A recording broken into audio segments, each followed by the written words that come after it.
hired a boat. Come to the ferry. I've arrived in York.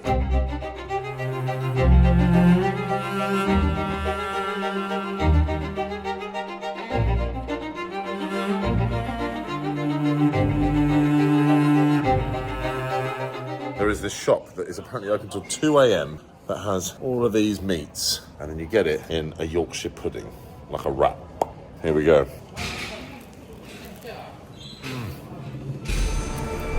Stars wheeled overhead. I felt life in me again.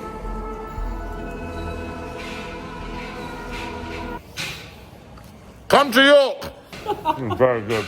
So York has a rich, long, deep history. The Romans first founded it in 71 AD. We've had the Norman conquest here. Obviously, we had the Vikings as well. Very heavily on the old Vikings. Each period of history has left its own mark with architecture, stonework, and remains as well that you can see all over the city. So I'm going to do my best to show you some of those. Currently walking along the city walls built in the 13th and 14th century as a form of defence. And there was interestingly an area where there was no walls built because there was a big pool of silty, boggy land that was its own natural defence, but that started to dry up in later years. There's been a wall of some sort here since the Roman times, but it would have been wood, and it wasn't until 866 when the Vikings invaded and made a settlement. There were thousands of people. It was a full-on Viking city that the stone work started to really come into effect. I've just climbed up to the top of Clifford's tower, and you can see why they would have used this all the way out in the distance there. You can see the cathedral panoramic view. So it's from up here during the Civil War against the Parliamentarians and the Royalists. The Royalist gunners used the tower to defend against the Parliamentarian army. And the area that I mentioned, you didn't need the wall because there was a body of water that they couldn't cross. It silted up and got hard, and the Parliamentarians were going to use that to get in, but they surrendered the city before that could actually happen. Also before that, in Henry VIII's time, when he was abolishing churches, there was a chap, Robert Usk, who he led the Pilgrimage of Grace to try and prevent King Henry VIII from closing the monasteries here. It didn't go well, and Robert was hanged in chains from the top of the tower to show if any other potential rebels what would happen to you if you were to go against old Henry VIII. So this has seen a lot of dark times, so it might stand now as a nice historical thing that sits well within the city, but it hasn't always been that way. Oh God, size 13 feet. I've hired a boat. Captain Dicky. A boat, come to the ferry, and we shall row, and be quite merry, and quaff some wine and good brown sherry. York led the way in learning centuries before anywhere else in England, and the topic on the syllabus was God, the Bible, and how you should do your Christian duty. Broad thinkers in the medieval period. Just walking around here, it is gorgeous. Beautiful streets, wonderful shops. You could lose yourself for hours, and had I had the time, I would have done. Guy Fawkes was born in this area in 1570. One of 13 collaborators of the Gunpowder Plot, the one that was caught in the cave under Parliament with a match in his hand.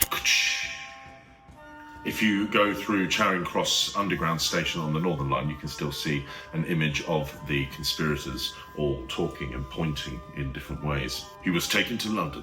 He was hung, drawn and quartered. Freedom! The Royalists really did want to win. Just walking around the streets today is gorgeous. You get to see all of these flowers. Okay, we're here in a heat wave, but it is beautiful to walk around and see just the different ages of everything.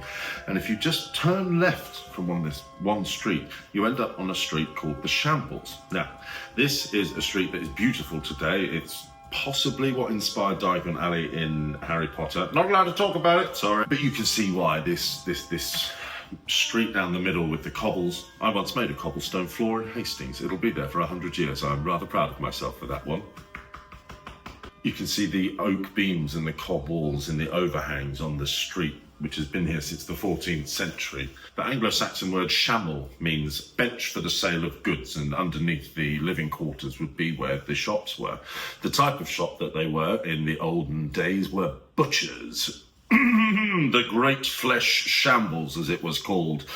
Oh, it would have been awful. You imagine a hot, steamy day in the summer, a lot like the days we were having here, and butchers, each with their different type of meat, chopping away the offal, the guts, the blood, out in the street it goes, waiting for the rain to come and wash it down the hill. But whilst it didn't go there, it could be up to knee height before the rains came. And today, the word shambles is still synonymous with state of disorder. Oh, it's a shambles, that is. That comes from this street. And if you look closely, you can see signs that hark back to an older time, 866. We see the word Valhalla, the heaven place of the Vikings. Here they had a whole city. York comes from Jorvik, which comes from the Norse. They named this place. The Vikings were here. The Vikings had domination of this area from the 9th century all the way up until the Norman conquest in 1066. Now, the Vikings have been raiding for a long time. They've been coming ashore, getting their stuff, doing what they did to the towns and villages and headed back home. All well and good, but that takes a lot of energy and a lot of time and a lot of boats to be built. So they decided to maybe put up a camp. And York was where they did that, very successfully. And the locals made peace with them in return for horses. We know a lot about this because of these likely lads who did an excavation in the city centre. Bang, suddenly that shot is fucking awesome. York Minster, a church on the site since 627 AD, mainly built in the 12th century, taken 200 years to build, and I'm sure it was very nice, but it was 20 quid to get in, and there was a fee on everywhere that I went in York, and I'm sure it was very nice, but this is all I could see.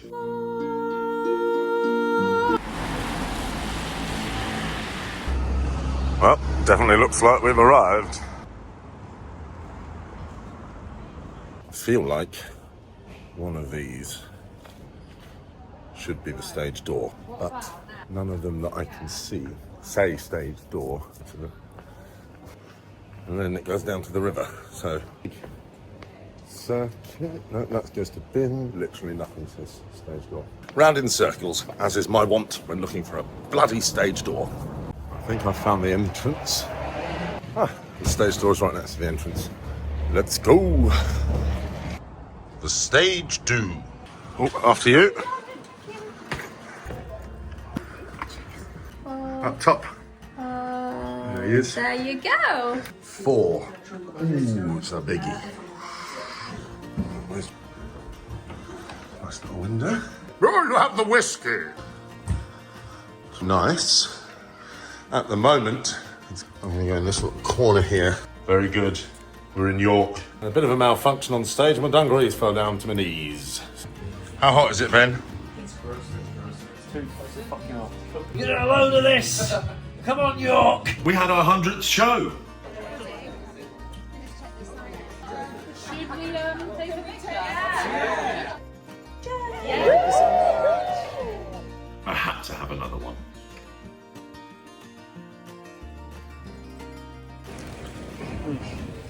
Darling of the Northeast, putting on the 5 and 9. A couple of red dots in the eyes. Oh, yes, dresser.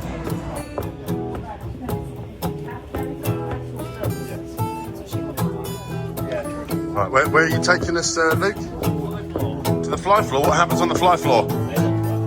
Yeah, what happens on the fly floor stays on the fly floor.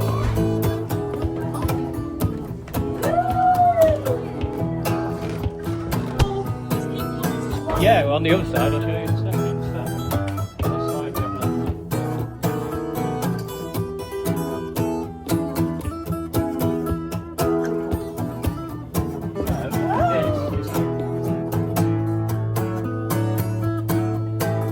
Feels like a good floor. That.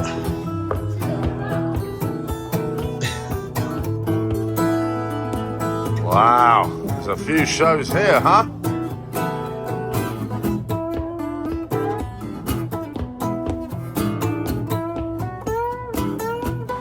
Right. Yes, you can.